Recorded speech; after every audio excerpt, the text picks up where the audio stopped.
நம் குடும்பத்திலே ஒரு மங்கள காரியம் நடந்தது. என்ன இதுவரைக்கும் நாம் பிள்ளைகளாப்பட்ட 3 பேர்கள் இருந்தார்.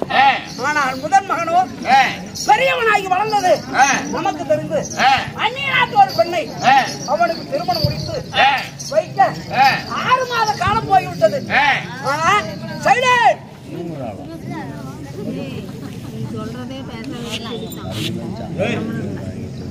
கடலோடு கடல் தாண்டி கப்பல் வியாபாரம் செய்யக்கூடியவர். ஆனால் எவ்வளவு தான் செல்வங்கள் நம் மரமணியில குமித்து கிடந்தாலும் எவ்வளவு தான் செல்வங்கள் குமித்து கிடந்தாலும் நாம் செட்டியார் மரமணியில பிறந்து விட்டா நாம் வியாபாரம் செய்து படைக்கூடிய வணிக செட்டியார்னு பேரு. வணிகம் செய்தால் தானே கடலோடு கடல் தாண்டி சென்று வணிகம் செய்தால் தானே நமக்கு பொழப்பு. ஆனால் அப்படி செய்ய வேண்டுமானால் 6 மாத காலம் போய்விட்டது. இந்த 6 மாத காலம் மகனுக்காக செலவழிச்சதாக இருந்தாலும் இனிமேல் அரண்மனையில இல்ல. அப்படி இல்லை என்பதை தெரிந்து நாம் மறுபடியும் வியாபாரத்துக்கு போகணும்ல.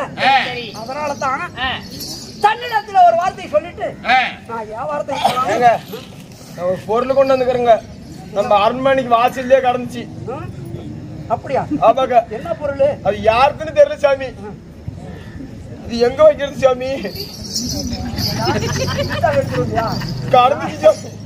அஞ்சு பவுன் சைடு எடுத்துட்டு வந்துட்டா பரவாயில்ல, நம்ம ஒரு வியாபாரம் பண்ணி போய் அங்க வாங்குறதுக்கு சௌகரியமா இருக்கும்போது பணம் இல்லைன்னு நினைச்சிட்டு இருந்தேன். கடன் தானே வாங்கணும் அப்படின்னு நினைச்சிட்டு இருந்தேன். எங்க இந்த பாஞ்சு இல்ல இது அழுத்தமா பாருங்க. இது கெட்டு போன கனி எப்படி இருக்கும் அந்த மாதிரி ஆக்குது சாமி. பியா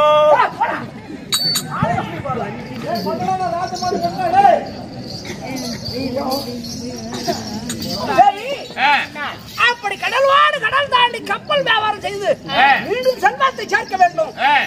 இன்னொரு மகள் இருக்கின்றான், மகள் இருக்கின்றான். இவர்களுக்கெல்லாம் செல்வம் தேவை அல்லவா? அதனால நான் போறதுக்கு, அதாவது கடலோடு கடல் தாண்டி போறதுக்கு நான் செலவு பண்றேன். மறுபடியும் நாம வியாபாரம் கட்டு போயிரும்ல, அதுக்காக நான் போய் வரேன்னு சொல்லிட்டு வரதுக்கு தான் போறேன். போயிட்டு போறதுன்னு கிளம்பிட்டீங்க. இருந்தாலும் நீங்க அரண்மனைக்கு வந்தா 6 மாதம், வணிகத்துக்கு போனா 6 மாதம் இருந்தாலும் 6 மாத காலம், அதாவது கடலோடு தாண்டி போனா போக 3 மாசம் வர 3 மாசம். கப்பல் அப்ப இப்ப மாதிரி இல்ல, அப்ப காத்தடிச்சா போகும், காத்தடிக்கலாம் நின்னுக்கும். அப்படி வணிகம் செய்ய வேண்டும். அதனால நான் அயல்நாட்டுக்கு போக வேண்டுமா? காலம் ஆகும், 6 மாத காலம் ஆகும். உங்களிடம் ஒரு வாய்வார்த்தைக்கு வரட்டுமா? நான் இன்று வரைக்கும் திருமணம் முடித்த அன்று நாளில இருந்து நான் போறேன்னு சொன்னா எதுவுமே சொல்லாத போய் வா மன்னவா என்று சொல்லுவாய். இன்னைக்கு என்ன சொல்ல போகிறா? இன்னைக்கு அதை தானே சொல்ல போறேன். சொல்லு.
பெரிய மகனுக்கோ இப்போதுதான் திருமணம் செய்து, அதாவது நமக்குன்னு ஒரு மருமக இருக்கிறார். நமக்கு ஒரு மகள் இருக்கிறா, மகள் இருக்கிறாங்க.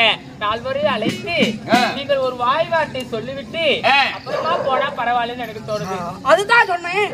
10க்கு ஏத்த பதவியா இருந்தால் எத்தாச்சு காலம் சேர்ந்து வாழலாமா? ஏன்னா நான் உன்னிடத்தில் சொல்லி போனால் போகட்டும் போதும் என்று நினைத்தேன். பிள்ளைகள் பெரியவனாகிவிட்டால் நான் போய் வர 6 மாத காலம் ஆகும். 6 மாத காலம் வரைக்கும் அப்ப சென்றவன் வருவான் என்று எங்கே சென்று இருக்கிறான் கூட தெரியாத போக கூடாதாம். அதனால அவனை அழைத்து சில வார்த்தைகள் உறவாடி அப்புறம் போக வேண்டும் என்று சொல்றேன். இத்தனை காலம் கூட தனியாக இருந்தோம். இப்போது நமக்கு ஒரு மருமகள் வந்திருக்கிறா. எங்க சென்றாரு என்ன ஆனான்னு கேட்டா நான் சொன்னா சரியாக இருக்காது. அதனால அவர்களை அழைத்து நீங்கள் ஒரு வாய் வார்த்தை சொல்லிவிட்டு சரி ஆகட்டும். அப்படி அழைத்து வா.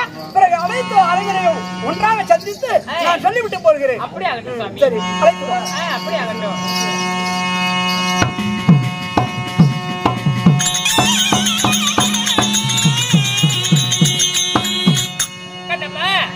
அதாவது என் மகனையும் என் மருமகளையும் அது என் இளைய மகனையும் என் மகளாகப்பட்ட சிவரஞ்சனையும் தாயார் அழைத்தேன் என்று அது சீக்கிரம் அழைத்து வா. அப்படியே ஆகட்டும் மாமா.